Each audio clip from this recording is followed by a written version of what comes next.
This is United Network News with Sunny Galt, Calen, Kimberly Gogan, and our field messengers from around the world. Here's today's real news. It's Wednesday, June 4th, 2025, and here are today's stories. Thousands of junior doctors in South Africa are out of work after completing their service. Hospitals desperately need staff, but budget cuts are blocking new hires and straining the system. As cyber threats surge, ethical hackers known as bug bounty hunters are getting paid to find security flaws before criminals do. Once a niche gig is now a booming industry. A hands-on fish farming program is changing lives in eastern Uganda. Field Messenger Sharif shows us how it's giving young people skills and hope for the future. Want better circulation, a boost in mood, and a cold shock to the system? Field Messenger Susan explores Norway's growing trend of winter bathing and the science behind it. India's public libraries may be fading, but everyday citizens are stepping up. Across the country, community-run libraries are bringing free books and learning back to life. And in Connecticut, Field Messenger Amy visits a pasture-raised poultry farm where chickens roam free, producing organic, humane eggs and meat for a growing market. South Africa faces a healthcare crisis with thousands of junior doctors unemployed after completing community service. Despite a growing need for more doctors, budget constraints prevent new hires. Officials point out unemployment among graduates isn't unique to the medical field, but the lack of resources is straining the system, leaving many healthcare workers without jobs. South Africa's public healthcare system is struggling with budget cuts, fewer intern posts, and funding that isn't keeping up with inflation. According to the health minister, medical students study for 6 years, complete a 2-year internship, and a year of community service, all funded by the state.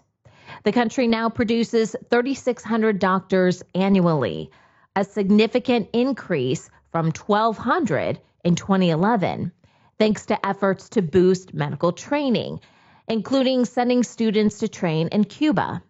However, training doctors abroad costs twice as much as local training. The South African Medical Association criticized the government for poor planning, highlighting 1,800 unemployed doctors in a country facing a healthcare shortage. Many skilled doctors are leaving for countries like Canada and the UK, worsening the healthcare crisis. Doctors staying behind face unsafe working conditions, emotional stress, and chronic understaffing. Heavy workloads and a lack of mental health support add to the strain, despite policies to manage overtime. Countrywide, we've been having a problem in how junior doctors are treated and how they go through their internship training. Unfortunately, they are very vulnerable during that period because, by and large, they wish to complete their training, which requires of them to go through various rotations. And to be able to be signed off, you need to have worked within that rotation for a certain amount of time and reach certain competencies. But during that period, we tend to see a lot of abuse that comes, unfortunately, from the senior colleagues and those who are entrusted to with their training, such that they would be made to work long hours, more often unremunerated hours.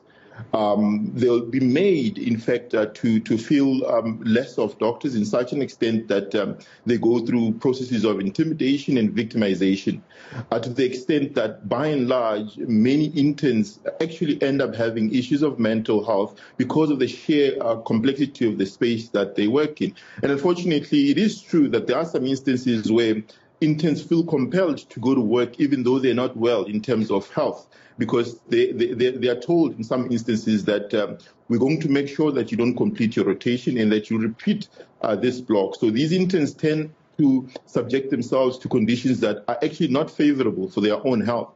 The health department says it can't afford to fill all public doctor positions, partly due to high salaries. Cutting overtime pay could free up funds to hire more doctors. easing workloads and improving care. Public sector doctors earn significantly more than many professionals, with overtime boosting their pay beyond lawyers or doctors in other African countries. South African doctors often work 60-hour weeks, far above the standard 45 hours, and earn more than many professionals due to overtime. Some provinces are capping overtime at 8 hours per week to cut costs, potentially cutting expenses in half and enabling more hires. However, doctors' salaries are based on a system introduced in 2009 to retain skilled staff. The South African Medical Association argues there's enough money to employ all doctors, but budget management is the issue. Corruption has also cost the health department billions, adding to the problem. It was quite frustrating, to be honest, because at the end of the day, the reason why we started to become doctors was because we wanted to go back and save our communities, because we saw that there is a dire need for doctors, and the people sitting at home are our parents, brothers and sisters. So it's quite frustrating to actually find ourselves sitting at home with really nothing contrary to say. Maybe tomorrow there's a chance we're going to get employed. We do expect that there is going to be a plan in terms of availing more funds towards the healthcare system, because this is the third year doctors have actually had to strike for job opportunities, because in all these 3 times, the reason behind it has been that there's not enough funding or there's not enough budgets available to actually fund more posts. Recently, South Africa's National Health Council has approved the hiring of 1,200 doctors, along with 200 nurses and 250 other healthcare workers to address staff shortages in public hospitals. This initiative follows the 2025 budget allocation of 1.78 billion rand, or $91.7 million, by the finance minister to support the hiring of healthcare staff. Recruitment is supposed to begin soon after logistical plans are finalized. Cybersecurity threats are on the rise, and companies are paying big bucks to ethical hackers or bug bounty hunters to spot flaws before the bad guys do. Once a niche concept, bug bounty programs are now a must-have for tech giants, startups, and even governments. As technology evolves with AI, Internet of Things, and blockchain, the challenges and the rewards of this gig keep growing. The idea of paying hackers to hunt bugs isn't new. Back in the 1990s, Netscape became the first tech company to reward hackers for finding vulnerabilities in its products. Today, bug bounty programs are everywhere, with companies offering payouts to hackers who uncover flaws, especially critical ones that could lead to major breaches. Big names like Apple, Google, and Netflix disclose they have paid millions in rewards, seeing it as a smart investment to avoid costly data breaches. While the payouts can be impressive, bug bounty hunting isn't without its challenges. The competition is tough. There's no shortage of hackers hunting for the same bugs, so staying ahead of the game is key. It's also mentally exhausting, spending hours or even days searching for flaws, and coming up empty can be frustrating. On top of that, the income can be unpredictable. Some months are great, others not so much. This is the reality of bug bounty hunting as a primary source of income. Historically in videos, I've told you guys that it's not great on its own because it's not very sustainable. Bug bounty hunting takes a lot of time to find, you see people making all this money, but it takes them a long time to find the bugs that will actually pay out that well. And a lot of people that have tried to do it full time, they end up getting a regular job or getting a secondary source of income because it's just not that sustainable. But there is a caveat to this that I want to introduce to you, and that is the concept of dollar arbitrage throughout the world. You see, if you were earning in US dollars, the US dollar is a very strong currency compared to a lot of other countries out there. So if you want to live in South America, Asia, in Eastern Europe, and things like that, your dollar is going to go super far. So if you did bug bounty hunting and earned in dollars there, suddenly what was not sustainable in the US could actually be very sustainable in these other countries. Bug bounty platforms allow hackers worldwide to participate, but legal issues remain.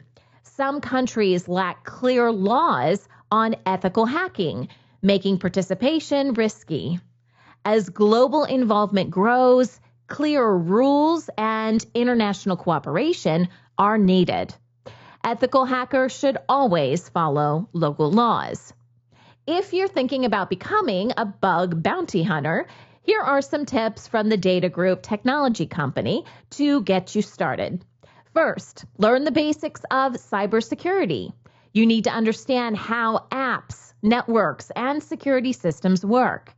Focus on web app security, network security, and penetration testing.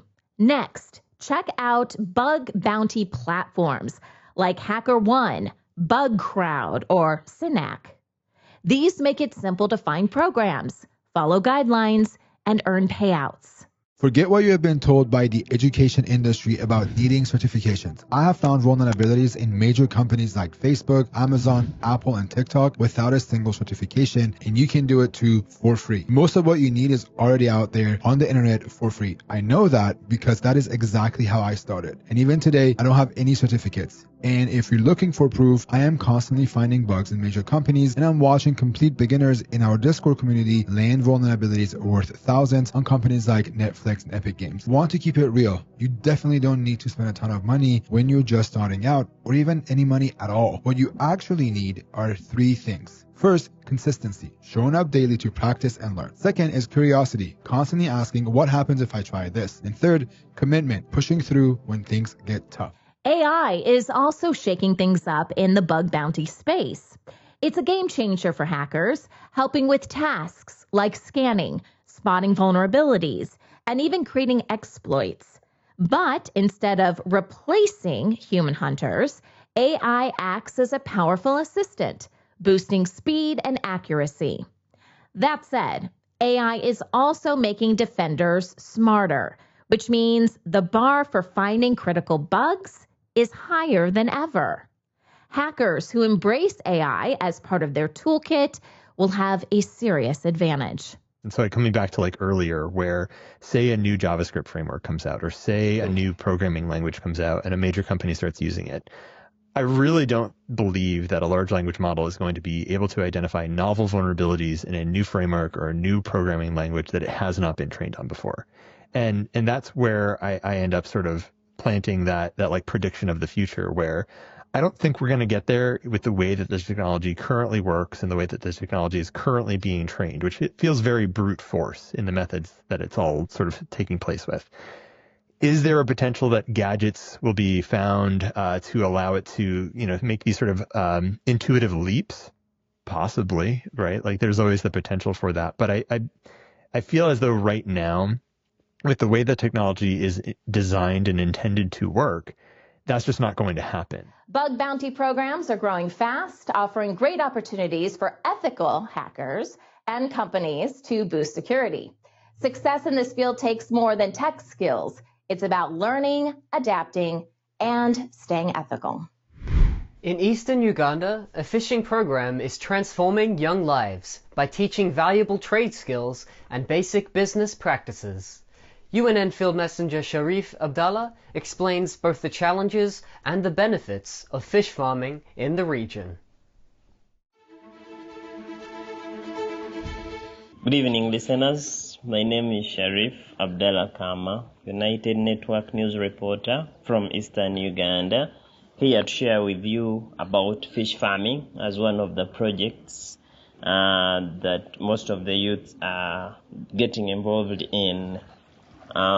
We happened to interview a group of 2 youths working with the If Farm, and our main interest was all about getting to have an insight as in what it takes to venture into fish farming and what testimonies as youths were able to we happened to understand that for a starter who starts with around 5,000 fish, this is got from a nursery.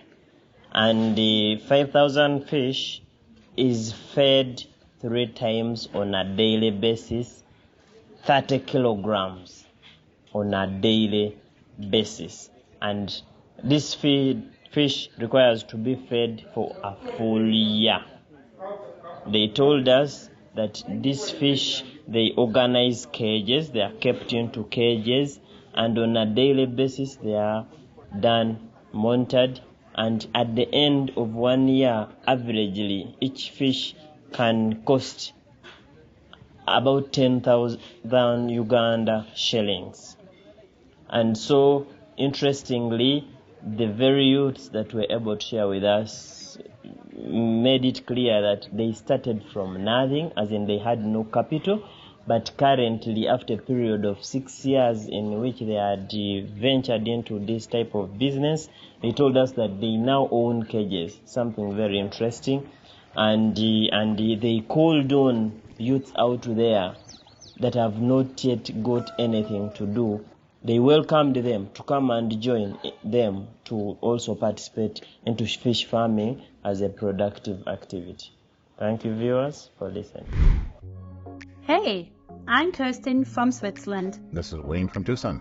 Hi, my name is Desmond from Ghana. I am Claudia from Dawsonville, Georgia. I'm Mikey from Pretoria, South Africa. Hi, I'm Steve McGrath, Fort McMurray, Alberta, Canada.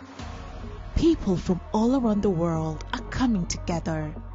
Happy day, beautiful world. We are here in a rather small urban garden, and this video is just to show you the joys that we've had in this garden with the electric gardening. When news happens in their area, they show us what's really going on. We have people in the streets protesting for and against. At United Network News, our field messengers are changing the face of news. This is Field Messenger Helen reporting with Nature, and I'm going to talk to you about the bees again. Take the next step in restoring our planet. Become a UNN Field Messenger today. Hi, I'm Stephanie from South Africa. If it's going to be, it's up to me. If it's going to be, it's up to me. It's up to me. It's up to me. It's up to me. It's up to me. It's up to all of us. We're UNN, and we're taking back the news. Step into a world of possibilities with New Earth, a groundbreaking series that shines light on holistic ways to live, work, and thrive.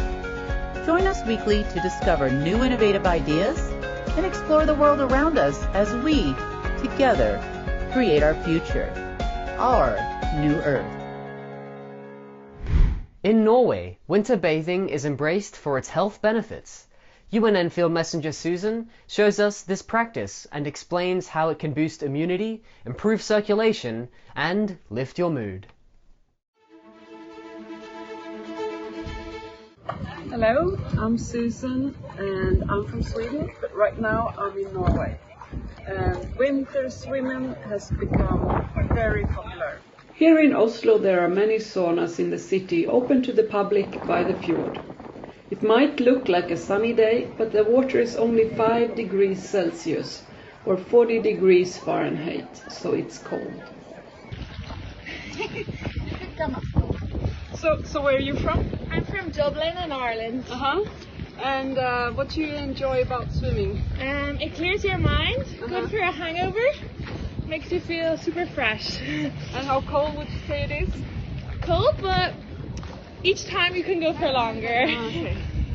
And what's your name? Helena. Embrace the chill or shiver at the thought. Cold bathing, a century-old practice that has once again become popular. But is it worth the frosty plunge? Winter bathers taught its benefits, enhanced circulation and immunity, and a natural mood boost. A dip in icy waters may shock the system, yet for many it's an unmatched way to jumpstart the day, leaving them feeling rejuvenated and ready to conquer. What are your expectations? Actually, I was expecting to be a bit worse. Not so bad. Okay, get in, ladies. And this is my second.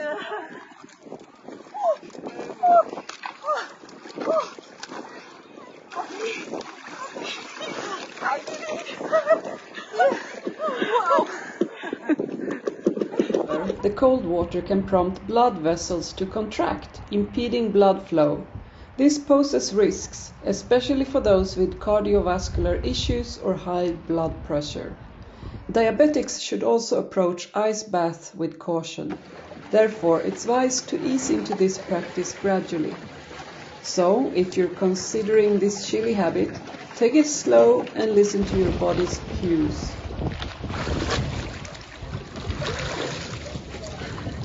So this is Susan reporting from Oslo for UNN.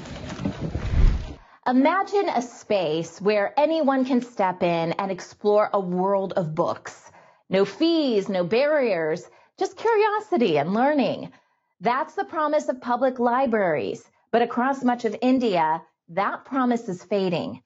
Many libraries today sit neglected, underfunded, and often forgotten. No new books, no staff, sometimes not even open. Despite this decline, something remarkable is happening. Everyday people are building community libraries, small, passionate spaces that are bringing reading back to life where it's needed most. India's public library system is in pretty rough shape. Recent reports suggest there are around 46,000 public libraries across the country. But with a population of more than 1.4 billion, that's about one library for every 30,000 people. In rural areas, there's only one library for every 11,500 people, and many of those libraries even have annual fees. That means huge numbers of people, especially in remote or underserved areas, simply don't have access to a place where they can read, learn, or even borrow a book. Here's the encouraging part. Across India, everyday people, parents, students, teachers, and book lovers are coming together to build small community libraries that are making a big difference. But these community libraries are more than just books. They're about bringing people together. Every day, over 50 students gather here at the Mehroli Community Library. They make full use of free services, which they otherwise could not afford. The library doubles up as a center for learning. It lends books for free and offers coaching to its member students, some of whom are unable to access formal schooling. घर पे तो नहीं है, मतलब school में है, लेकिन school में ज्यादा वो डीप में नहीं सिखाते, मतलब बेसिक सा सिखाते हैं फिर हटा देते हैं. और यहाँ पे है जो कंप्यूटर क्लासेस भी होती है हमारी, उसमें मैं ब्राउजर के बारे में, क्रोम के बारे में, कमांड शॉर्टकट कीज है थोड़ी, वो भी बताई गई हैं, फाइल कैसे न्यू क्रिएट करते हैं. जब मैं लाइब्रेरी आती तो मुझे लगा कि मैं कहीं जाऊंगी तो मैं पढ़ नहीं पाऊंगी कुछ भी. फिर जब मैं आई तो फिर मैंने पूछा ये क्या है, फिर मैं यहाँ पे आके इंग्लिश सीखी पढ़ना. फिर मैं सारी स्टोरी पढ़ पाती अब हिंदी और इंग्लिश में. पहले मैं इंग्लिश मुझे नहीं पढ़ पाती थी, इससे मेरी इंग्लिश भी अच्छी हुई और मुझे रीडिंग भी ढंग से आई. और जहाँ पे मैं मैथ और समझ नहीं आती वो भी सीखी. Some incredible groups are bringing free community libraries to life, powered by passion, creativity, and shoestring budgets. Take the Community Library Project, for example. What began as a small book club in 2009 has now grown into multiple free libraries across the Delhi region, welcoming thousands of kids and families. Let's Educate Children in Need is another group that rose to the occasion during the pandemic, setting up pop-up libraries to underserved areas of Delhi and Uttar Pradesh to make sure kids still had access to books when schools were closed. Then there's the Free Libraries Network, which connects more than 150 independent community libraries across the country. Many of these are run by volunteers out of homes, schools, or community centers. They rely on crowdfunding, local sponsors, and book drives to stay afloat. What's really inspiring is how all of these efforts run on community spirit. Volunteers, donated books, shared spaces, and a whole lot of heart. We started the first community library in Cherua, which is in Balia district of Uttar Pradesh. So upon seeing the responses and impact of that library, we thought that every village should have this kind of library. Whatever we are getting for the library, be it books, pencils, or any kind of support is from the people who are on internet.